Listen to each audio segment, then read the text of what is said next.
Welcome to Alchemy Uncensored, a podcast presented by Alchemy Search, a team of professional financial and tax recruiters. Our podcast is dedicated to providing valuable insights into the financial and tax sector of the UAE by discussing the challenges and opportunities faced by employers and job seekers. Alchemy Uncensored is the perfect podcast for those looking to gain a competitive edge in the finance, accounting and tax industry of the UAE. Stay informed on the latest job market trends, developments and conversations to stay ahead of the game. Tune into our podcast to be part of this insightful conversation. Hello everyone, I'm Wiam Kamel, Principal at Alchemy Search. We are an only finance and tax recruiter in the UAE. And I'm joined today by Fazeela Gopalani, who is a recognized business leader in the Middle East region, currently heading up the Middle East operations at ACCA, the prominent accounting qualification worldwide. With a background in finance and accounting, she has gone from doing the numbers herself to advocating more accountants to qualify. Fazeela was named one of the Middle East's top 100 most powerful businesswomen 2023 in Forbes, amongst top 35 women of influence in the Arab world by CEO Middle East, and the list goes on. She is a huge supporter of women, a mother to two beautiful children, a wife, and an ambitious role model. Fazeela, thank you so much for being here today. How are you doing? Very well, thank you, and thank you for having me, Wiam. Yeah, no problem at all. How do you feel when you hear that kind of intro? I mean, like, if, you know... Very humbled and very grateful for the recognition of the achievements that I've done across the region with my career. So, yeah. Very grateful. I'm not going to lie, I was really, really excited to do this with you. I love talking to you anyway, podcast or no podcast. Same here. So I think this is going to be quite an interesting episode for everybody listening. So just to give a bit of summary about what we're going to talk about today, you know, an introduction about yourself, a little bit about the ACCA, what's going on in the region, and we're going to touch points on a few things to do with women in business as well, given that you're such a prominent leader within, you know, women in business world. And I think it'd be helpful for a lot of women out there in our network to hear it from you, you know, all the struggles, all the obstacles and so forth. So with that, we can just jump straight in. Let's talk about, you know, a quick career overview so far and how you got to where you are, because you were doing the numbers, you're an accountant yourself. Can we start with that and like how that changed into you being the head of ACCA? Yep, sure we can. So accounting's in my blood. My father was born and raised in Malawi, which is in Africa. Yeah. And he came to the UK in the 1970s to study ACCA to become a chartered certified accountant. I was born and raised in the UK, went to University of Birmingham, did an accounting and finance degree. Accounting was in my blood, wasn't really given a choice what career we were going to go into. I then left university and started my ACCA qualification to become a chartered accountant. I did apply to the Big Four. I didn't get a job at the Big Four. My father was over the moon about it because he wanted me to join his accounting practice. And as they say, God is the best of planners. I actually started working with my father, and 4 years later, my father passed away from pancreatic cancer. So I had to take over running and managing the accounting practice. 350 clients, a team of 15, which were all men. How old were you? 23. 23. 23. Okay. Wasn't even a qualified accountant then. I was still studying and doing my ACCA exams. Had 2 children. Ran the practice for 7 years, alhamdulillah, grew it, made it a success, and I sold it to come to the UAE, the land of opportunities, because my husband had moved out here. Came to the UAE and I decided I didn't want to be an accountant anymore. I didn't want to look at one more balance sheet or profit and loss account. The kids were young, so I thought, okay, what shall I do? And I got into corporate training. I started lecturing for 2 British universities on their MBA program. I started lecturing on ACCA qualification on 2 subjects, tax, which was my forte, and on corporate reporting. And that led me to becoming a senior manager at PwC Academy, where I sort of headed up the ACCA qualification. And then that led on to getting recruited by ACCA to become their head of education. And for the past 3 years, I've been the head of ACCA in the whole sort of market, which are the 11 countries across the GCC in the Middle East that we look after from the UAE. Yeah. Wow. So you come from a family of accountants, like you said. So, was that move from being an accountant to kind of getting into a business where, it's totally different, right? Your career from what it was before. Was it difficult to make that choice? Yes. But what I believe in is that when opportunities come your way, grab those opportunities. Yes, I do sometimes miss the accounting and finance world, and I think, could have still been a CFO looking at the numbers and the spreadsheets and, doing analysis. But I look at my life now and I think I'm a leader of a team. I'm leading a team, I'm leading a business unit to grow, whether that's revenue-wise, contribution-wise, but also at ACCA, I'm making a difference. ACCA gave my father the opportunity to leave Africa to come to the UK and to set up his business, to be an accountant and have an accounting practice. For me, ACCA gave me that opportunity to manage and run his accounting practice after he passed away. ACCA then gave me global mobility and showed me the global reach that those 4 letters could have for me. When I came here, it was because of my ACCA that I got all this corporate training work. And training and speaking didn't just come naturally to me. It was, nerve-wracking to go into a completely new field. But at the core of everything I did was talking accounting, was talking about tax and corporate reporting. And I love where I am now because I know I'm making a difference in people's lives.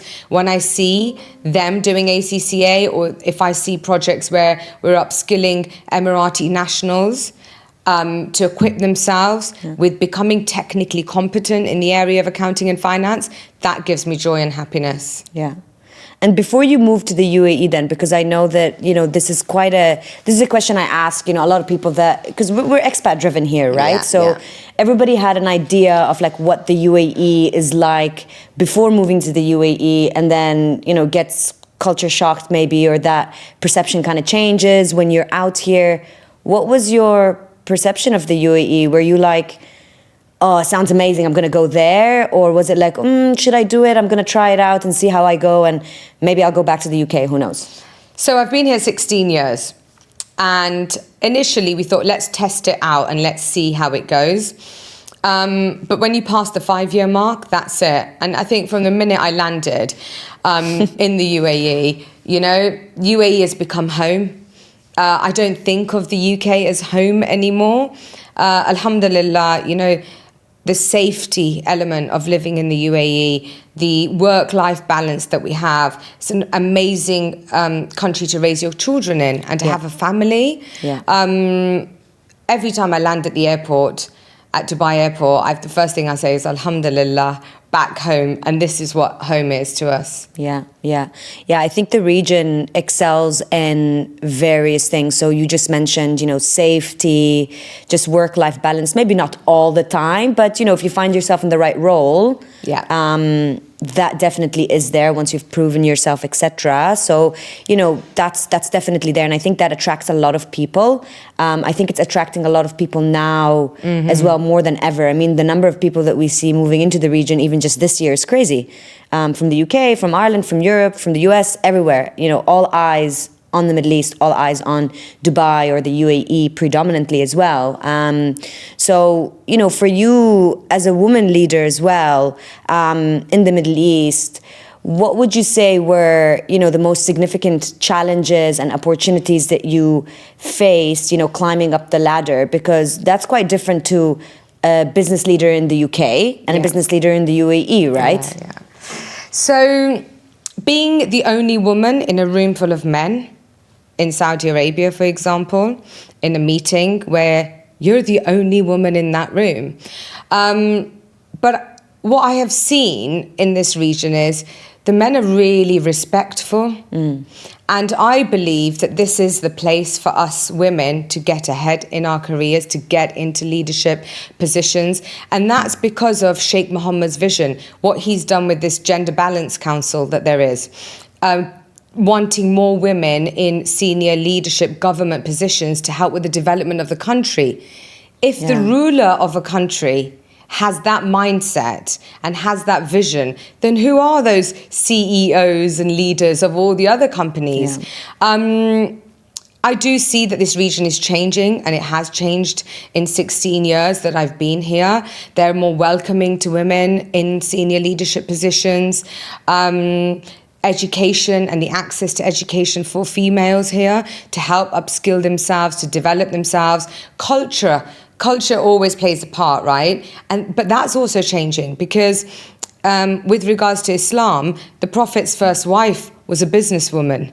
So that says it all. She was a merchant, right? Yeah, or so she was a businesswoman. And we see formidable, amazing women across the region in senior leadership positions who've got the education, they've got the experience, they've got the confidence, they're eloquent, they communicate well. And so I believe it's our time, and I believe this is the best region and place globally for us to make that mark as women and to go up the career ladder. Yeah, I felt it as well. Like I'd say in the last 5 years, probably it's changed a lot in terms of the opportunities for women. Yeah. This is not on, we didn't discuss this before, but I'm just going to put this question out to you because I think it's quite interesting. And I've had this conversation just today with someone. When there's, for example, in recruitment, when we have two profiles identical, technical abilities exactly the same, personalities both, fit well. Right now, the difference is most probably the woman's going to get the job and not the man. Whereas probably 5 or 10 years ago, It was the other way around. So what do you think about that? Do you think that, the Middle East clearly has worked very hard to get to this position where diversity is on the top of the agenda. But that's amazing, isn't it, for women? That's why it's our time now. Maybe 5 years ago it wasn't. See, many people don't believe in quotas. I do, because without quotas, things are not going to change. And all companies, all global companies, they all have to say how many males to females they have within their organizations. And that's why if the organization doesn't have enough males, they're trying to now recruit females. Yeah. But that's the only way change is going to happen. I don't want to be here in 10 years' time talking about the same thing, about us not having opportunities available or us not being recruited into positions, or there's a gender pay gap. My daughter's 18 years old. I don't want her having these issues. In 10 years' time, I want it to be equal wherever she's going. But I do believe that now is our time. Yeah, 100%. For us, our office was, an only women's office. It goes both ways, right? It was an only women's office for probably a couple of years. And now I think that our culture at the office is 100 times better because we have that balance. Balance goes both ways, either for males or females. Diversity I 100% agree. And diversity is both ways. I don't think there should be a male-dominant organisation or female-dominant organisation because both parties bring a different perspective. What I believe is that we don't need to man it up to get into the boardroom or leadership positions. There's no need for us to man up. What we need to do is woman up. We need to bring our own skills and competencies and the advantages of having us in those senior leadership positions, but you also need the men on the table. Yeah, 100%. As a woman, of course, you cannot deny that, things are a little bit more complex, not from a corporate environment, I'd say just from, kind of balancing out family, your responsibility as a wife, or your responsibility as a mother, your responsibility as the head of the ACCA. How do you juggle all of that? Right, so... You're always running around in circles, just to let you know, by the way. You're always running around from one thing to another, so yeah. I compartmentalize. So you've got a box that's your career and your job, and then there's a box that's your family, and then there's a box that's your friends and your other interests that you have. The art of delegation. I delegate a lot, okay? Number 2, you can't have it all at the same time. I don't believe that's possible. I I also run a tight diary. So everything's in the diary, from my workout in the morning to every single meeting, half an hour, 1 hour is booked out during the day, and what I'm doing in the evening with the children. I think it's about being present with the children, but it's not easy. There's a lot of juggling to do, but you've got 24 hours in the day. And I watched this video of Muhammad Ali talking about 24 hours in a day. And since I watched that, it changed my life. So you've got 24 hours, you sleep for 8, you work for 9. So that's already a significant amount of your time gone. Another 2 or 3 hours of eating, traveling, getting ready in the morning, etc. So how many hours have you got left then? It's about 2 hours that you've got left of the day. What are you doing with that? So it's about looking at your day and managing your day, and that's what I do. I manage my day, I manage my time, and I manage the conflicting priorities around me. Most of my team and most of my friends know I live by a motto: if you fail to plan, you're planning to fail. Yeah, we planned this podcast for like 3 weeks or 4 weeks. Well, you cancelled on me last week because of the IGs. Hopefully that was good. So it all went well from that side. Yeah. I agree. I religiously follow my diary as well.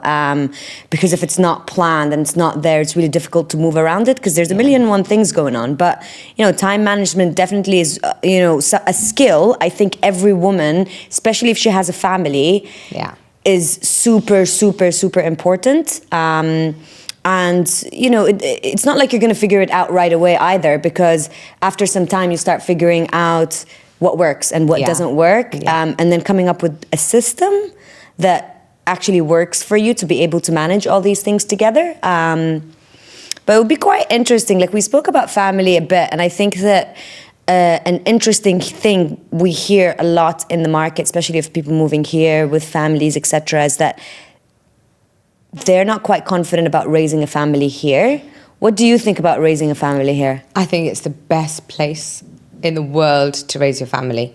Safety. The activities children get to do while they're growing up here are phenomenal. You go to the beach, paddleboarding, you've got horse riding, you've got golf, you've got every single sport that can be done all year round.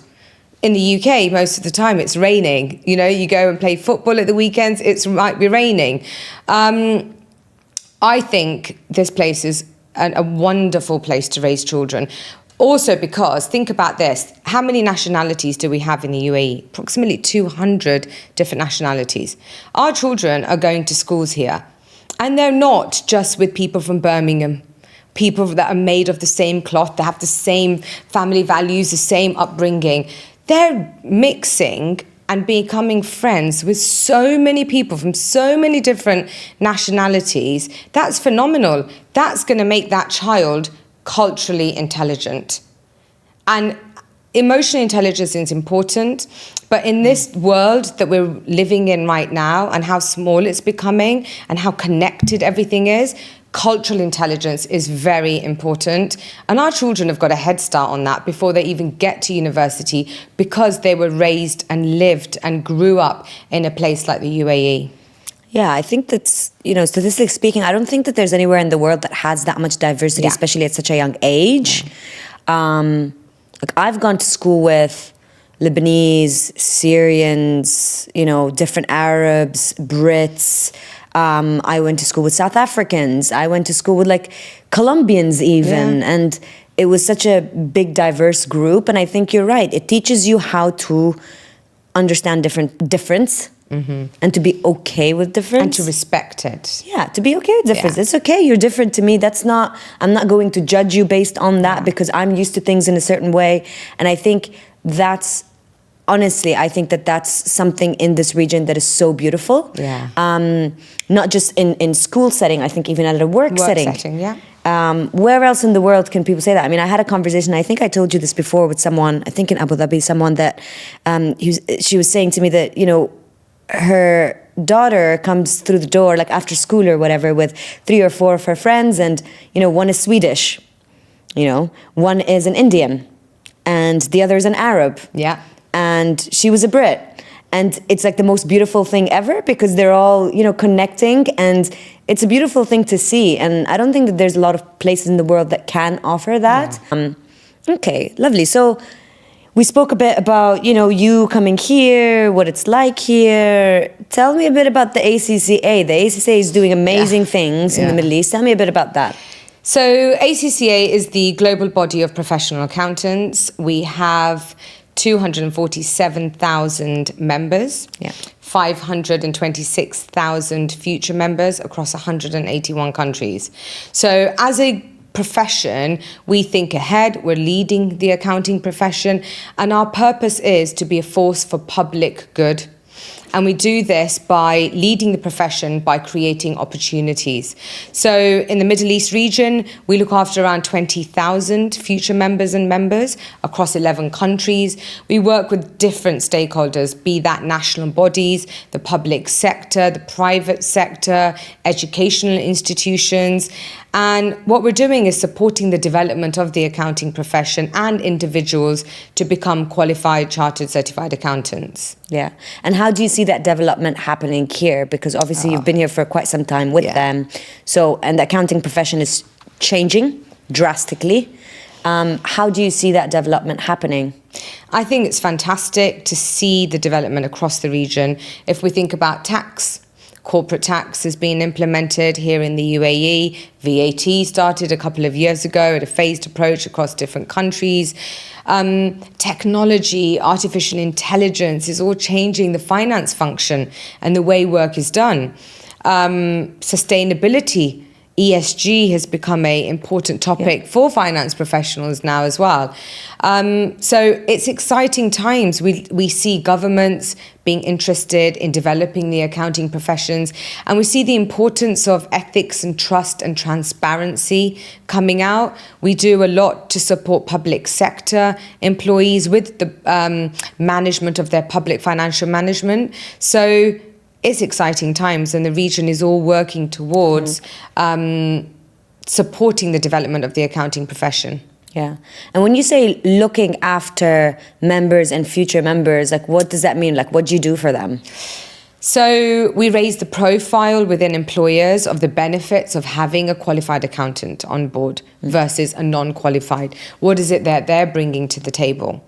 We work with students across many universities at showing them that, when you do a 3-year degree, you're not a chartered accountant. You have to do a qualification to then become a chartered accountant.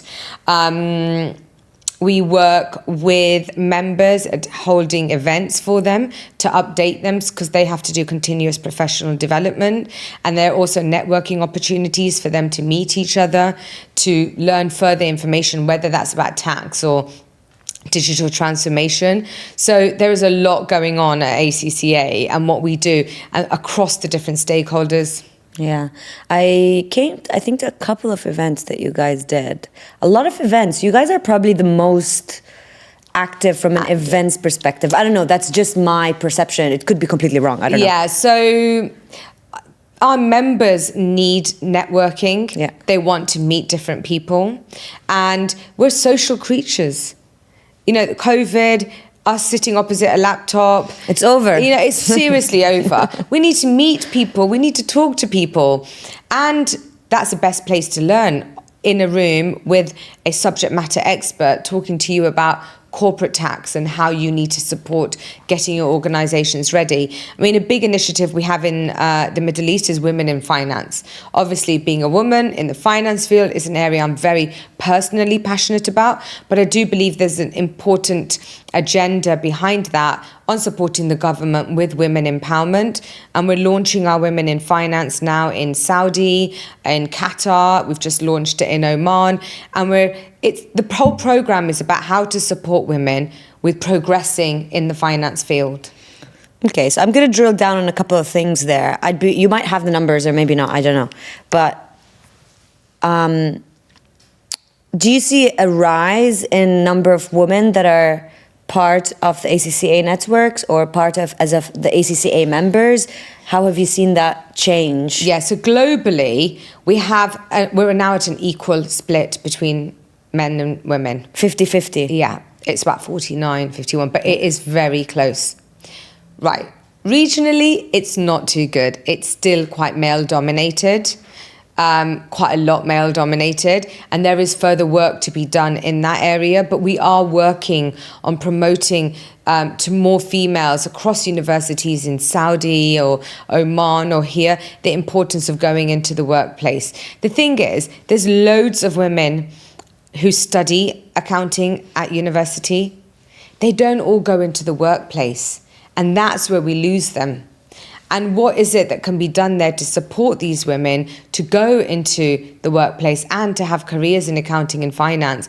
And that's an area where we have roundtable discussions on. We see what there is that we can do to align with governments, to align with employers, the flexibility to have part-time jobs. There's a lot of work still to be done there. Why do you think, just not women, just generally people, they just don't qualify? Like, what do you think happens when someone does their degree in accounting, they graduate, they might not know that they need to, get qualified, but why do you think people just don't? Because I come across that a lot, right? We come across people that, it depends on what part of the world you come from. Like, for example, a lot of Europeans just don't. They don't qualify, bar the UK. I'm talking about, Brexit. So anyways, it's not in Europe anymore. But I mean, French, the Swiss, the Swedish, just generally in Europe, they just don't qualify. They probably do their master's degree. They don't do the qualification. I think in the Middle East, people do, like Egyptians do, Lebanese people do. But why do you think that, people just don't qualify? What do you think goes through their head not to? Number one, it's a long journey. It's 13 exam papers, another 3-year commitment post-university to become a chartered certified accountant. Number two, in all countries around the world, you don't need to have a qualification to work as a finance professional. And a master's is enough for that. Even a bachelor's is enough. But we see what happens when you don't have qualified accountants, the type of information, data that you're getting out of that. So it's all different countries are different. But I think the world is changing, and you see a lot of national bodies, which means bodies and associations set up by a country to support with the development of the accounting profession, who then are mandating to work as an accountant, you have to have a professional body membership. So, for example, is it SOCPA in Saudi? So what's the SOCPA in equivalent of that Saudi, here? the UAE AAA. Okay. Here. In Jordan, you have JACPA. In Egypt, you have ACCA. And you see there that their own people are becoming members of that. Now, to become a partner in the Big Four in Saudi, you need a qualification. Be that SOCPA, be that ACCA, whatever it is, it's a qualification to get there. That's the role of employers to dictate and also mandate what is it that they need from the individual. Yeah, because we see it in our profession a lot, right? Because we're finance recruiters, so we get two different sides. We get your CFO that wants a qualification. We get your CFO that is like, well, I'd be quite open as long as they do well in their test or qualify by experience. And I think there's a place and time for both, but I always advise candidates to go qualify. I mean, sometimes we get candidates reaching out from the UK, maybe they're part qualified and they're already starting to look for jobs. And we say to them, well, finish your qualification. Yeah. Once you do, then it's good time to move here. Because more times than not, employers ask for that. And it makes them stand out from the crowd. It then further validates their technical competency. Yeah. And on a yearly basis, when they're a member of a body like ACCA, they have to do continuous professional development and prove that and send it to the UK to keep their membership, which then proves that that person is updating themselves with current affairs. I mean, if I was a CEO of an organization, if I was a CFO of an organization, I would 100% mandate that my finance team has to have a professional qualification. Yeah. I think 9 times out of 10, that's a requirement. And the thing is, it gets you through the door for an interview. Yeah. That's all you need, right? Yeah. Because once you get in, it's on you. The conversation it's not going to be about, anything else. It's just going to be you carrying the conversation. But a qualification gets you through the door. I've been helping a lot of candidates over the last 5 years try to get some interviews, but they're not qualified. Maybe they've gone past that time in their career. Maybe they're in their 30s or something like that. And, I say to them... It's never too late. Yeah.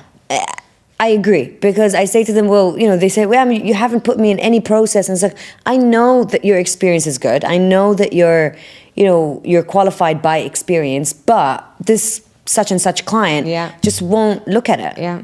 And if you just do that, the opportunities go from 10 to 100. And you're just you're making it more difficult for yourself not getting qualified, because the opportunities just naturally decrease, right?